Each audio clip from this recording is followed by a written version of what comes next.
Hey everyone, welcome back here to my channel where I play Planet Zoo. Today we are back in Future Life Canada, where we try to secure the future life of Canada. And today we are taking a look at the Wood Bison. If you want to learn more about the Wood Bison, see how I built this habitat, or actually learn about how this previously extinct animal in some areas came back to the wild, then please keep watching. And let us just start by getting some confusion out of the way. I needed that anyway. So we have two wood bisons in the world today. We have the European wood bison, which is not the one we're talking about today, because we are only talking about Canadian animals in this playlist and in this zoo, since it is Future Life Canada. So that's clearly not the one we are talking about. We are talking about the one that's only called Wood Bison. However, it's also called Wood Buffalo, Mountain Bison, and Mountain Buffalo. However, buffalo is a little confusing since they are related to buffaloes, other buffaloes, but they are gene-wise far removed from them, and they have like their own way of doing things, and they have their own way of being. So they are bisons, and it's probably just a stem for some kind of confusion in the past. The wood bison is one of two bison subspecies of the American bison. We have bison, Latin name for the American bison, and then we have the bison, which is the plains bison, and then we have our beautiful wood bison, which is the bison athabascae. Not sure that's how you pronounce it, but it's how I'm saying it today. So we have a little to work around clearly there. Now, the wood bison is a really small species on the world map. There's not a lot of them out there, and we will get back to that later. So therefore, there's also limited information about it. So some of my information I will take for the American bison. So I will try to go back and forwards and say specifically American bison and wood bison based on where exactly I got my information. The wood bison is the largest, not only of these two subspecies of bison, but the largest mammal in North America, and the males can reach up to 3.35 meters high, which is about 11 feet. So that's a pretty big beast, and they're not only tall, they are also thick.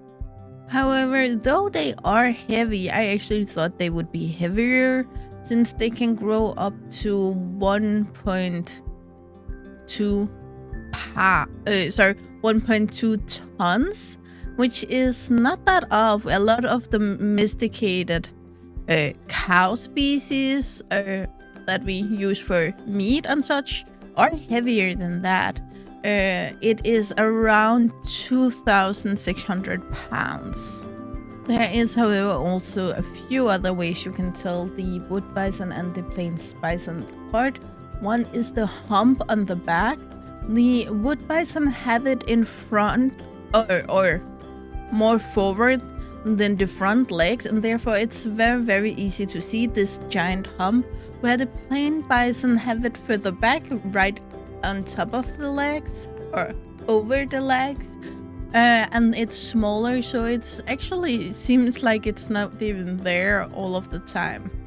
The fur of the wood bison is also more woolly, more thick, darker, and especially on the chin they have this kind of pointy beard, which again is a way to set them apart.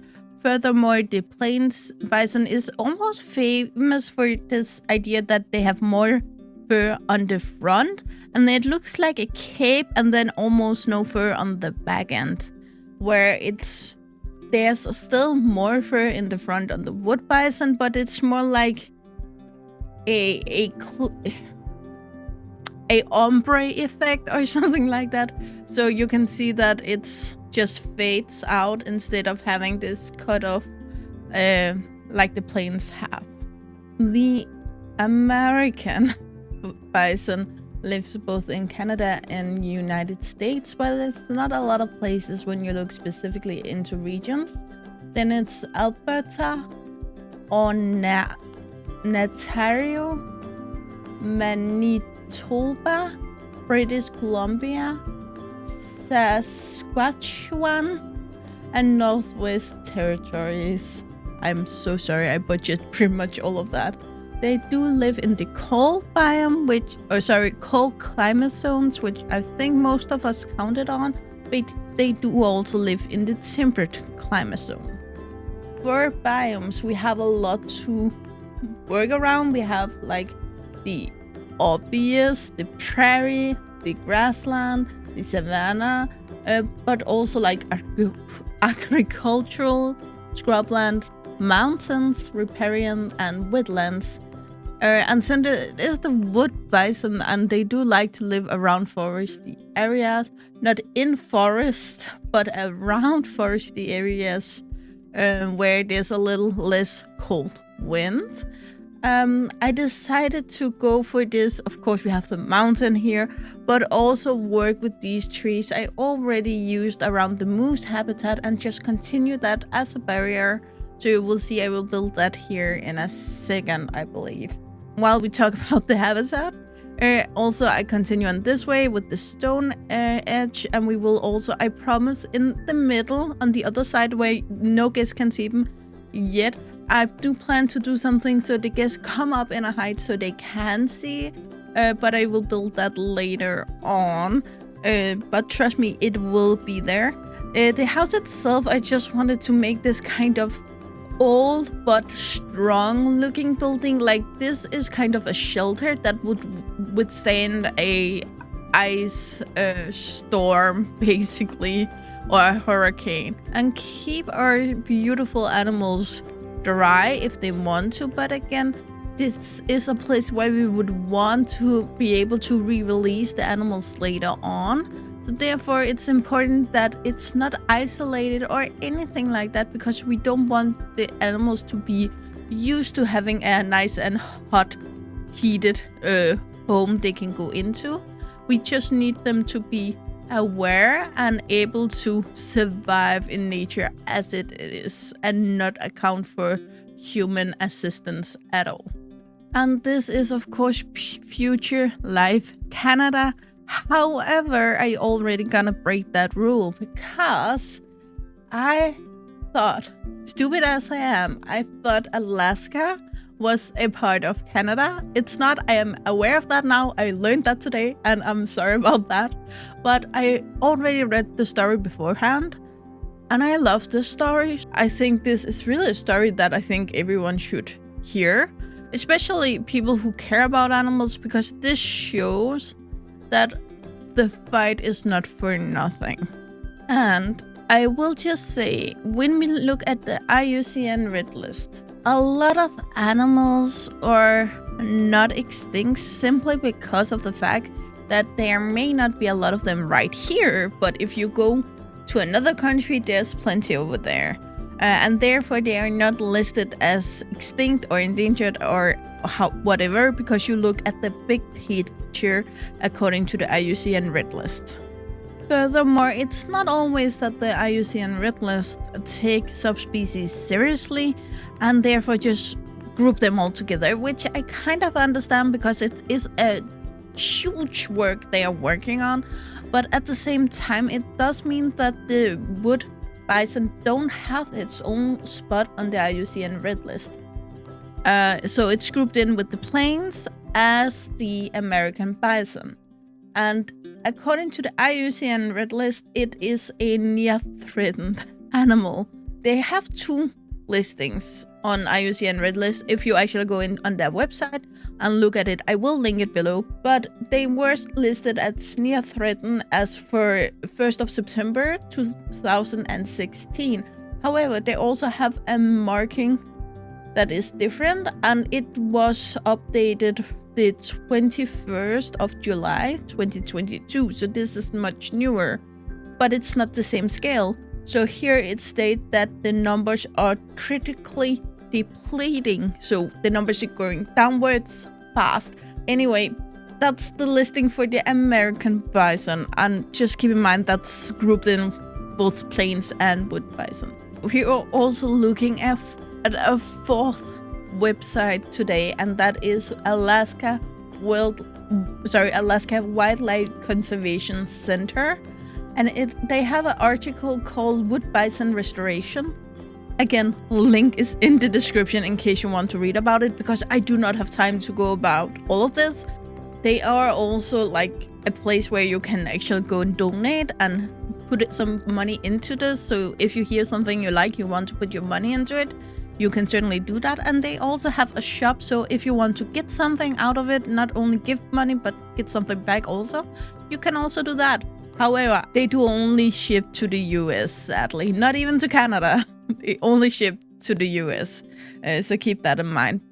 Anyway, for the last 10,000 years, the wood bison have been a big part of the Alaskan nature. They have been roaming wild freely, and also have been an important food source for the local people, of course. However, because of all of these things that are issues for so many animals, climate change, the land change, and they also been overhunted because there's a lot of meat on these fellows, I will admit that much, and they do look like something that tastes delicious.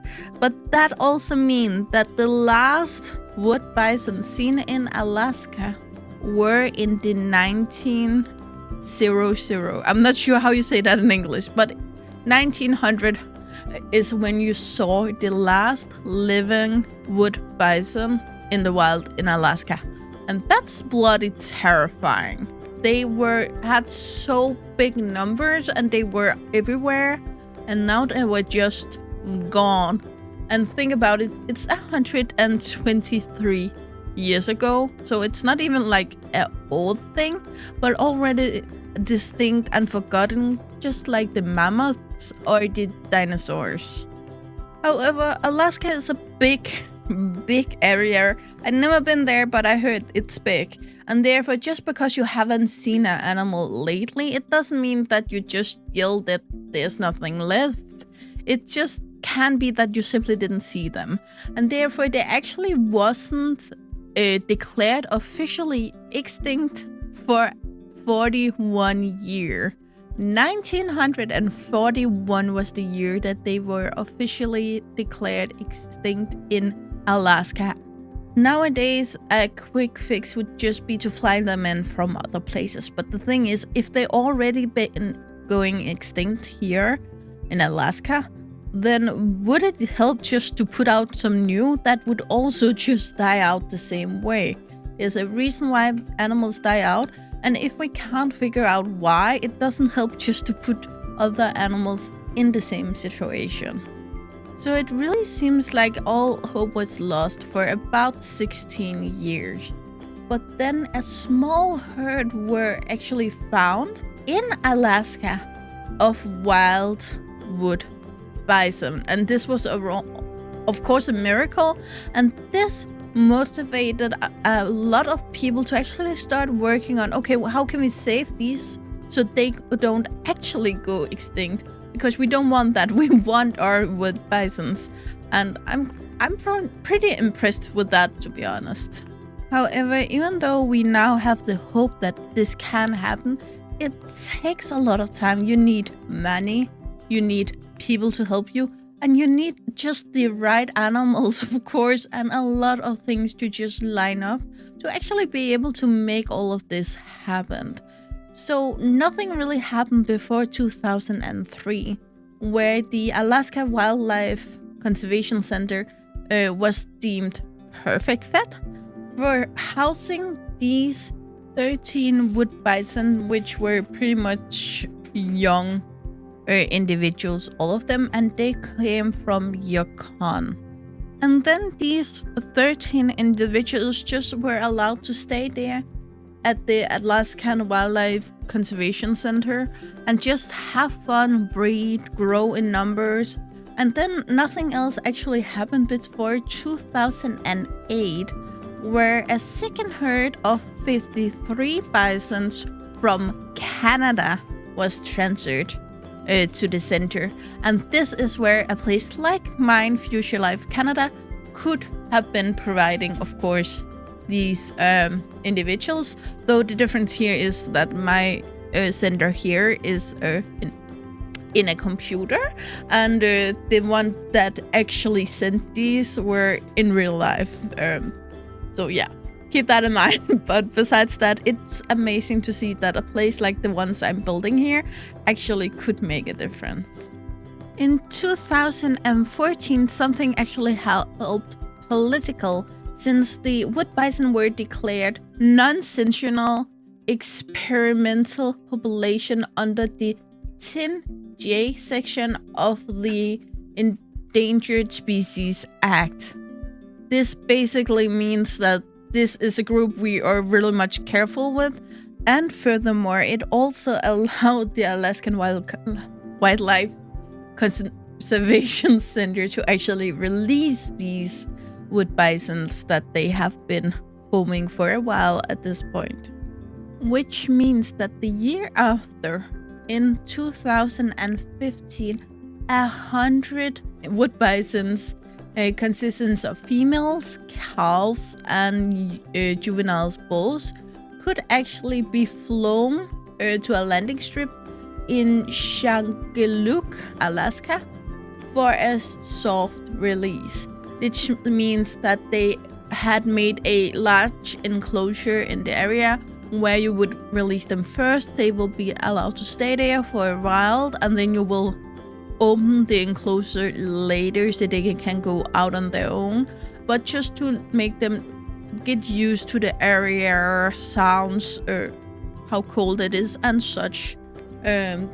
Kind of a midway stop between actually being in the conservation center and being able to make it on their own. However, this group of 100 shouldn't have to do all of this on their own, and as you notice, there were no adult bulls in this group. So we needed some adult bulls, and we didn't want to take them from the same place because we needed new blood at this point. This group had been together since 2003, and last new blood came in 2008, so we need some new. So therefore they got 30 new wood bison bulls transferred in from Canada, which make the group of 130 at this point. Again, it's not the point that this should be a herd of 130, but it is the point that these should just naturally break out in smaller herds and do what wood bisons would do in the wild and mate and reproduce. And the first calves was actually born already the year after, in 2016. And then in 2017, they had 25 calves that year, but they also did realize that it's not enough to actually have calves being born. They had 25, that's a good number, they were happy about that. But if all of these calves were taken by a harsh and cold winter, then it wouldn't stay with the numbers. Again, everyone can die in the winter, and of course we also have carnivores in the areas, so it's not enough just to get new offspring each year. You also need to be able to stay with a reasonable number overall. At this point, a lot of these beautiful animals had also started to venture out further away from where they were initially released, near Jangaluk. So they have moved as far as 50 miles away from the initial area, as north as Upper Noatak Dranish, and as south as Kuskokwim. I'm so sorry I butchered that. 2021 was the year with most calves since the release of 2015, and this were with 26 calves, so it's not much higher than the number of 2017, but it's still a pretty good number. And the year after, in 2022, the group grew to about 250 bisons. This is a growth of 45% from the year before. However, it is a little cheating, since 26% of it is natural growth, which is newborn, and they didn't lose as many since they had an easy winter. But the rest were because they actually released more to supplement the population. However, a few scientists have also researched the beautiful animals in this specific area, and it's shown that at this point we have 19 groups, maybe more. It is possible again that there's simply something that we didn't find, but 19 groups at least out there. Again, it's still the 150 bisons, but divided up to 19 groups, and we want them to be in groups. This does, however, split up a little bit, since some of these groups were single individuals, mostly bulls make it on their own, but some of these groups were 52 individuals, healthy group. So it varies a lot what they do, but it's natural, and that's all we want for these animals. We want them to live natural and be able to take care of themselves, and it really seems like it's going in that direction. Again, I have listed this entire article below, so if you want to read it, if you want to donate, if you want to buy some stuff, it's right there for you. And yeah, we're gonna clip to the outro because I've been talking way too much. But I just wanted to give you this entire story. I think it's beautiful. There's still a lot to be done, but it's clearly going the right direction, so that's something to be happy about. As always, guys, you know the drill. Like, subscribe, and turn on the bell notification so you know the next time I upload a video. I really hope to see you again, either in the comments below or in the next video. Bye, guys.